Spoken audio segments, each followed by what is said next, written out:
मित्रों, जैसा कि हमने पिछले वीडियो में संधि की परिभाषा और संधि के प्रकार समझा था, आज हम उसी के अंतर्गत स्वर संधि के प्रकार जानेंगे।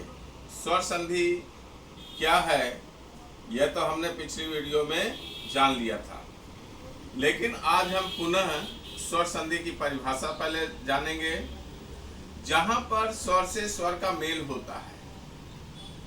यानी जो धन है, धन के दोनों ओर जहां स्वर आता है, स्वर से स्वर का, जैसे विद्या धन आलय, आ और आ का मेल हो रहा है। रवि धन इंद्र, रविंद्र, और रवि धन इंद्र, यहां ई और ई का मेल हो रहा है। यानी आपस में जहां स्वर से स्वर का मेल होता है उसे हम स्वर संधि कहते हैं। स्वर संधि को 5 भागों में विभाजित किया गया है। नंबर 1, दीर्घ स्वर संधि। दीर्घ स्वर संधि की सबसे मुख्य पहचान यह है कि जहां पर धन के दोनों ओर एक ही स्वर हो, जैसे आ धन के इधर है और इधर आ से आ का मेल हो। अब भले ही वो लघु या दीर्घ हो, ई से ई का मेल हो, उ से उ का मेल हो, री से री का मेल हो, तो जहां पर एक ही स्वर आपस में मिलते हैं उसे हम दीर्घ स्वर संधि कहते हैं। उदाहरण, विद्याधन आलय, यहां आ और आ का मेल हो रहा है, विद्यालय। रविधन इंद्र, रविंद्र, यहां ई से ई का मेल हो रहा है। इसी प्रकार से भानुधन उदय, भानुदय, उ से उ का मेल। मातृधन ऋण, ऋ से री का मेल, मातृण। और इन सभी में दीर्घ स्वर संधि है। अर्थात हम ये कह सकते हैं कि दीर्घ स्वर संधि की सबसे मुख्य पहचान यह है कि धन के दोनों ओर एक ही स्वर होना चाहिए। यानी आ से आ, ई से ई, उ से उ या री से री का मेल हो, वहां दीर्घ स्वर संधि होगी। नंबर 2, गुण स्वर संधि।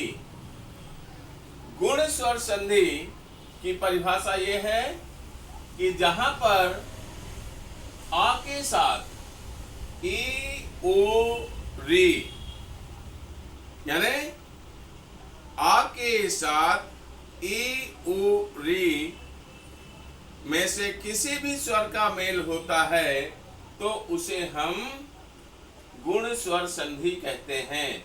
जैसे रमाधन ईस, आ के साथ ई का मेल हो रहा है। सूर्य धन उदय, सूर्योदय। फिर है पिता धन ऋण, पितृण। तो यहां पर गुण स्वर संधि है। गुण स्वर संधि की मुख्य पहचान यह है कि धन से पहले आ होगा, आ के बाद ई उ री में से कोई भी स्वर हो सकता है।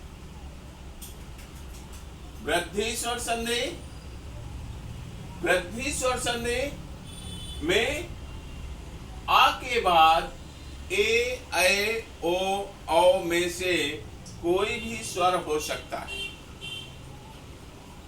अर्थात धन से पहले आ लघु या दीर्घ, और धन के बाद ए, ऐ, ओ, औ आदि स्वर होना आवश्यक है।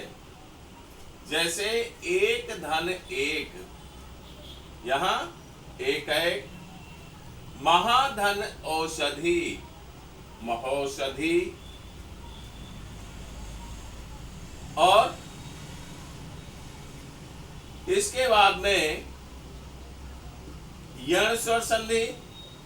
यण स्वर संधि की पहचान ये है कि धन से पहले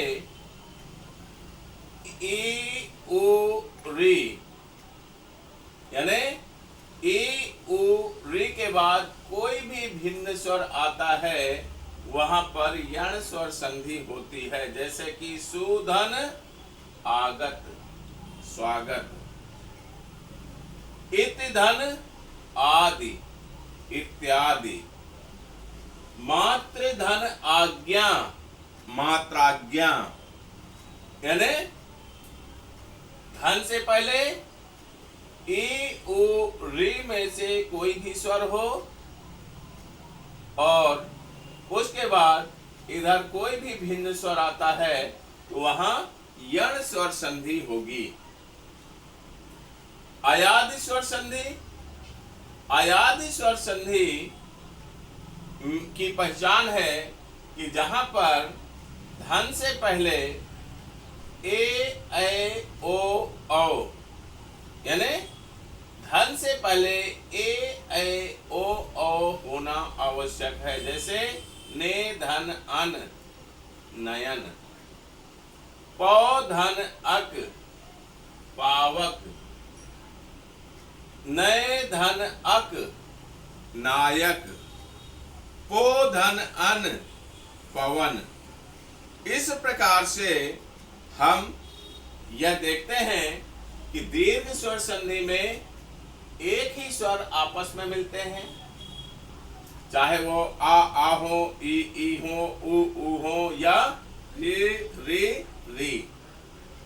गुण स्वर संधि में आ के बाद ई उ री में से कोई भी स्वर, वृद्धि स्वर संधि में आ के बाद ए ओ औ में से कोई भी स्वर, यण स्वर संधि में ए उ री के बाद कोई भी भिन्न स्वर आता है और अयादि में ए ओ औ के बाद धन के उधर कोई भी भिन्न स्वर। इस प्रकार से हम इस आधार पर ये पहचान कर सकते हैं कि स्वर संधि का ये कौन सा प्रकार है।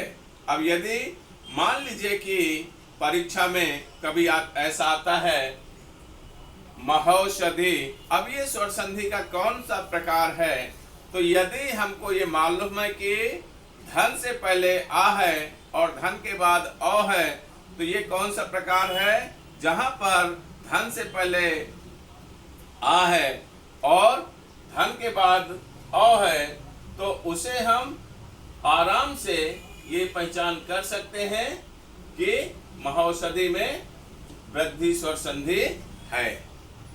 इस प्रकार संधि के प्रकार, संधि की परिभाषा और स्वर संधि की पहचान, उसके प्रकार, ये हमने इस वीडियो के अंतर्गत जाना।